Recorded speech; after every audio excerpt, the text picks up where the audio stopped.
নমস্কার বন্ধুরা, তোমাদের সকলকে স্বাগত জানাই অর্পিতার রান্নাঘরে। তো আজকে তোমাদের সাথে একটা ব্লগ শেয়ার করছি। তো কোথায় এসেছি নিশ্চয়ই পিছন থেকে বুঝতে পারছো। অ্যাজ ইউজুয়াল আজকে ঘরে নেই, তো বাইরে কোথায় এসেছি, কি করছি, ইন্ডিয়া ছেড়ে কোথায় এলাম সেটা দেখতে হলে, যেটা জানতে হলে তো পুরো ভিডিওটা দেখতে হবে। আর ভিডিওটা ভালো লাগলে ভিডিওটাকে অবশ্যই লাইক করো, শেয়ার করো, আর অবশ্যই কিন্তু আমার চ্যানেলটাকে সাবস্ক্রাইব করে দিও, আর পাশে থাকা বেল আইকনটা অন করে দিও যাতে তোমরা আমার সব ভিডিও নোটিফিকেশন পেয়ে যাও। তাহলে চলো, ইন্ডিয়া ছেড়ে আজ কোথায় গেলাম জানতে হলে ভিডিওটা তো দেখতে হবে। তো ভিডিওটা পুরোটা দেখো। তাহলে চলো ভিডিওটা স্টার্ট করা যাক। তবে হ্যাঁ, চ্যানেলের যে মেয়ে নিয়ে অর্পিতার রান্নাঘরের অর্পিতা, সে নেই, মানে সে নেই ইন দ্য সেন্স সে আসতে পারিনি, মানে মা আসতে পারিনি। আমি আর আমার হাজব্যান্ড এসছি, তো তোমাদের সাথে পুরোটাই শেয়ার করব। তো এই দেখো, আমরা দুজন এসছি। তো কোথায় এসছি, এখন আমরা বসে রেস্ট নিচ্ছি। তো চলো ভিডিওটা পুরো দেখা যাক। এইদিকে দেখো চলে এসছি, এখানে জাপানিজ ফরেস্ট, ওদিকে জাপানিজ রেস্টুরেন্ট। ঢোকা যাবে?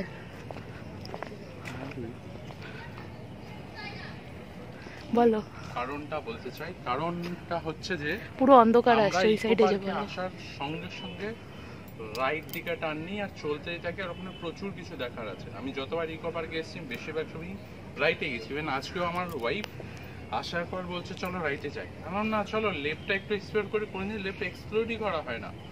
It's a very beautiful restaurant, we should go there. তো আজকে ফার্স্ট টাইম লেফটটা আমরা এক্সপ্লোর করছি। আর লেফটে আসার সঙ্গে সঙ্গে আমি দেখলাম একটা আইফেল টাওয়ার আছে। তো আইফেল টাওয়ার উদ্দেশ্যে যাওয়া হচ্ছে। যেতে রাস্তায় পড়লো জাপানিজ ফরেস্ট। দেখে নামটা শুনে এতটাই ভালো লাগলো যে ভাবলাম চলো তো একবার দেখেই আসি জাপানিজ ফরেস্টের মধ্যে আছে কি কি নতুন জিনিস রয়েছে, যেটা ইন্ডিয়ান ফরেস্টে পাওয়া যায় না। ঢুকতে এক্সপোজার, এই দেখতে পাচ্ছ জাপানিজ ফরেস্ট স্টার্ট হয়ে গেছে। আর এখানে রয়েছে আমাদের বুদ্ধ, এবং জাপানিজ ফরেস্টে লর্ড বুদ্ধ থেকে শুরু হয়েছে। অ্যান্ড এতো ধীরে এখানে অনেক কিছু তোমরা দেখতে পাচ্ছ। সেখানে গেলে আরো সামনে থেকে দেখতে পাবে কি আছে। চলো দেখা থাকবো।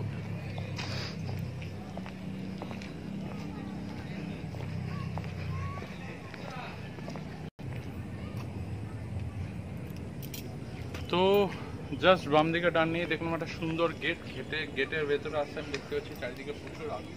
তো ভাবলাম হ্যাঁ, জাপানিজ ফরেস্টে হয়তো এই আলোগুলো দেখা যাচ্ছে যে আলোগুলো ইন্ডিয়ান ফরেস্টে তো দেখা যায় না। Just the jokes apart. But এখানে এসে দেখতে পেলাম বাম দিকে, if I am not wrong, it is লাফিং বুদ্ধা। তো লাফিং বুদ্ধার প্রচুর পোস্ট দেওয়া আছে, সেটা দেখলে খুব ভালো লাগবে। আমি এটাই বিশ্বাস করি যে আমরা যতবার গিয়েছি বা যে কোনো দোকানে যাই, আমরা সেই লাফিং বুদ্ধা যে আইডলটা আছে সেটা দেখে ভীষণ এক্সাইটেড হয়ে যায়, রাইট বন্ধুরা? তো সেই জন্যই ভাবলাম যে এখানে আসি আর এটা দেখাই। কারণ আমি যতগুলো দেখতে পাচ্ছি তার মধ্যে বেশিরভাগই আমি কোনো না কোনো দোকানে দেখেছি, বাট কিছু জিনিস দোকানে দেখিনি, যেটা আজকের হচ্ছে সবচেয়ে বড় এক্সাইটমেন্ট ব্যাপার। এই যে এই মূর্তিগুলো দেখতে পাচ্ছেন, তার মধ্যে পিছন দুটো তো আমি কোনোদিন দেখিনি, তাই জন্য আমার দেখে খুব খুব খুব ভালো লাগে। কোন দুটো ইন্ডিকেট করো? এই যে পিছনের দুটো লাস্ট রোতে, প্রথমটা আমরা দেখেছি, সেকেন্ডটা আমি কোথাও দেখিনি, বা তারপরেরটা আমি কোথাও দেখিনি। আমি আশা করি যারা অলরেডি দেখতে পাচ্ছ ভিডিওটা তাদের মধ্যে কিছু জিনিস সাথে কমেন্ট করছে, বাট আমার কাছে কমন নেই। বাট এটা খুব একটা ভালো মানে এক্সাইটিং জিনিস যেটা আমি আজকে দেখতে পেলাম লক্ষ্যগুলো, আর আমার খুব ভালোও লাগছে এখানে এসে। চলো এগিয়ে যাক, দেখি সামনে কি রয়েছে আমাদের।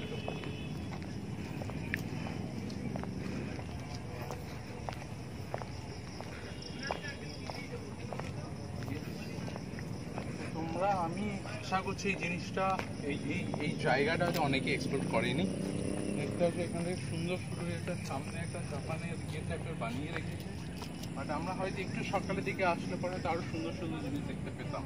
যেরকম এই জায়গাটা এখন অন্ধকারে কিছু দেখা যাচ্ছে না, শুধুই আলোর রিফ্লেকশন। তবে দেখা যাক, খুব ভালো লাগছে। ভিডিও অন করেছে, ভেরি বিউটিফুল। ইয়েস, দেখো উপরটা পুরো ফরেস্ট, মানে গাছপালা দিয়ে পুরো ঢাকা। আর একদম সত্যি মনে হচ্ছে সুন্দর জঙ্গলের মধ্যে, হ্যাঁ, পাহাড়ের গুহ লাগছে, আর ফোঁটা ফোঁটা জল পড়ছে। সামনে কিছু এক্সপেক্ট করছি যে something very special waiting for us. আমরা এত দেখি, ওয়াও। এখানে দেখতে পাবে এই বিল্ডিংটাতে যে আর্কিটেক্টটা দেখা যাচ্ছে, এটা একদম জাপানে যে বিল্ডিংগুলো দেখা যায়, জাপানের যে টেম্পলগুলো দেখা যায়, সেম আর্কিটেকচার তো ঢুকেই এই পাহাড়ের গুহার মধ্যে ঢুকেই যে ফার্স্ট বিল্ডিং আমাদের চোখে পড়লো, বন্ধুরা তোমরা দেখতে পাবে যে বিল্ডিং এ যে আর্কিটেকচার দেখা যাচ্ছে, সেই আর্কিটেকচার বানানো হয়েছে জাপানের যে কোনো টেম্পল দেখলে পরে সেম আর্কিটেক্ট তোমরা দেখতে পাবে। হ্যান্ড যে লাইটগুলো লাগানো হয়েছে একদম হচ্ছে যে আমরা ইন্ডিয়াতে নেই, আমরা জাপানেই রয়েছি। তো এই জায়গাটা এক্সপ্লোর করা মাস্ট। একদম জাপানের আদলে করেছে, একদম জাপানে। আপনি দেখতে পাচ্ছেন এই যে ড্রাগন গুলো বেরিয়ে আছে নিচে, লাফিং বুদ্ধা, পুরো মনে হচ্ছে জাপানে আমরা দাঁড়িয়ে আছি, জাপানি একটা টেম্পলে আমরা ঢুকতে চলেছি।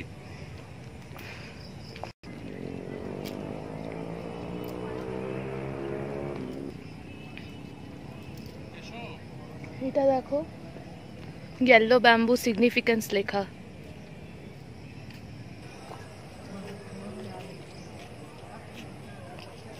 না ওই প্রাইসে আর দেওয়া যাবে না। তো আমরা ফাইনালি মনেস্ট্রিতে পৌঁছে গেছি। এত আস্তে আস্তে কথা বলার পিছনে কারণ একটাই, মনেস্ট্রিতে আসার পরে first rule you should maintain the peace, pin of silence. তো এখানে এসে জোরে কথা বলার কোনো জায়গা নেই, তাই জন্য একটু আস্তে আস্তে কথা বলছি। তার মধ্যে বুঝে নিতে হবে যে কলকাতাতে থেকেও জাপান ভিজিট করা পসিবল। সেটা কিভাবে, ইকো পার্ক থেকে বাম দিক দিয়ে টার্ন নিয়ে আপনারা এখানে চলে আসবেন। আর আমাদের সত্যি এসে মনে হচ্ছে it's not Kolkata, we are in Japan.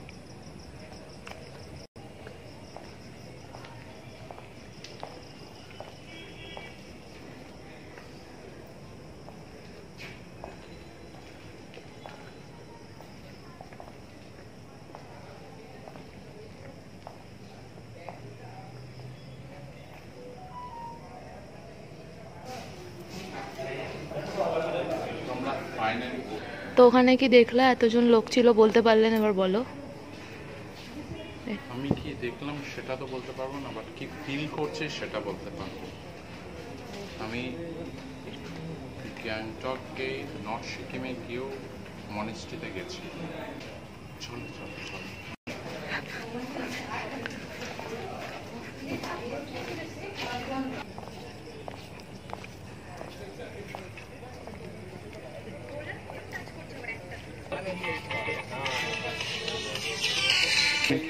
করতে দিবা না, করছে Japanese forest. No, Japanese restaurant. Take me to Japan. Okay, please give me মানি।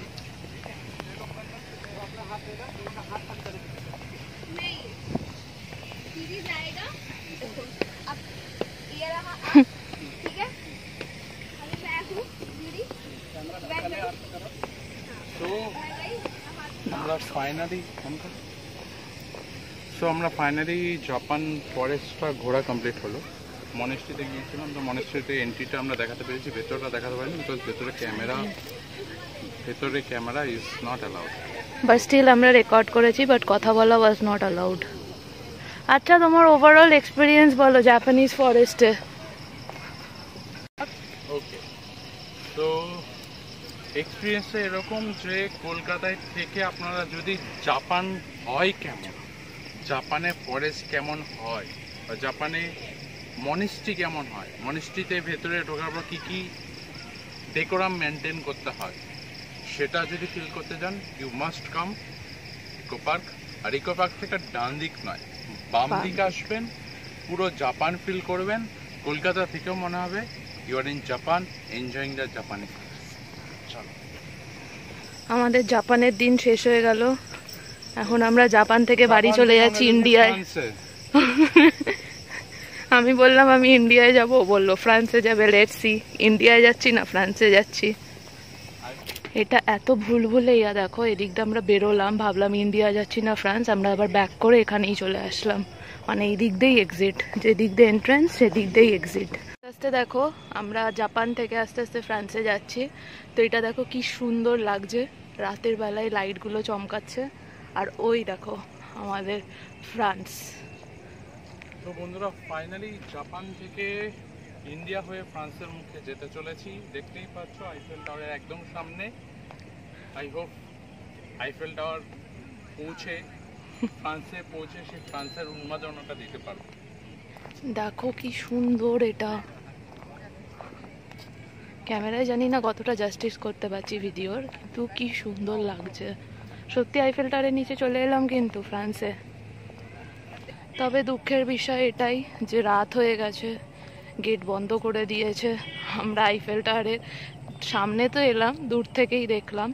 তবে হ্যাঁ, এটা কিন্তু বলতেই হবে যে আমরা ফ্রান্সে পৌঁছে গেছি। হ্যাঁ, ফ্রান্সে পৌঁছে গেছি। আইফেল টাওয়ারের সামনে তোমাদের নিয়ে চলে এসেছি। আইফেল টাওয়ারটা হয়তো স্পর্শ করতে পারছি না, বাট তোমরা দেখতে পাচ্ছ যে আমরা ফ্রান্সে পৌঁছে তোমাদেরকে আইফেল টাওয়ারটা দেখাতে পারছি। তো ফাইনালি আমরা আইফেল টাওয়ারের একদম সামনে, জাস্ট একটু স্পর্শ থেকে দূরে। তবে আমরা ভাবলাম যে যেহেতু অনেকটা রাত হয়ে গেছে আর দেখতে মানে আকাশে বহু কালো মেঘ, তাই জন্য একদম আইফেল টাওয়ারটা স্পর্শ না করে ফ্রান্সে দাঁড়িয়ে তোমাদের আইফেল টাওয়ারটা সচক্ষে দেখিয়ে আমরা ফিল করাতে চাই যে this can be the best place where you can bring your boyfriend আর গার্লফ্রেন্ড। এখানে নিয়ে এসে হাঁটু গেড়ে প্রপোজ করার অভিজ্ঞতাটা আলাদা হবে। মনে হবে একদম স্পর্শগত ফ্রান্সে এসে তোমরা তোমাদের বয়ফ্রেন্ড বা গার্লফ্রেন্ডকে প্রপোজ করছো। আমি খুব হাইলি সাজেস্ট করবো যদি এখানে তোমাদের গার্লফ্রেন্ড বা বয়ফ্রেন্ডকে নিয়ে এসে সেই স্পেশাল মোমেন্টটা ফিল করাতে পারো। অ্যান্ড সত্যি মনে হবে যে ফ্রান্সে দাঁড়িয়ে আইফেল টাওয়ারের নিচে প্রপোজটা সম্পূর্ণ হবে। So thank you so much আজকে আমাদের সাথ দেওয়ার জন্য। আর বাকিটা তো সে যে ঠিক ক্যামেরার পিছনে আছে সে বাকিটা বলেই দেবে। সো থ্যাংক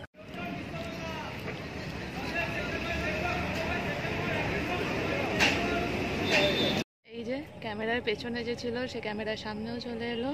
তো এর জোকস অ্যাপার্ট, এটা হচ্ছে আমাদের ইকো পার্কের আইফেল টাওয়ার। তো যদি কোনোদিনও সম্ভব হয় নিশ্চয়ই আমরাও প্যারিস টাওয়ার, মানে সম্ভব হলে ভগবানের দয়ায় আমরাও যেতে পারবো। তবে দেখা যাক কি হয়। তো আমরা এখানেই ভিডিওটা শেষ করছি। ভিডিওটা ভালো লাগলে ভিডিওটাকে অবশ্যই লাইক করো, শেয়ার করো, অনেক অনেক সাবস্ক্রাইব করে দিও অর্পিতার রান্নাঘর চ্যানেলটাকে পরবর্তী আরও এরকম ব্লগ দেখার জন্য। তো তোমরা সবাই সাথে থেকো। চলো টাটা।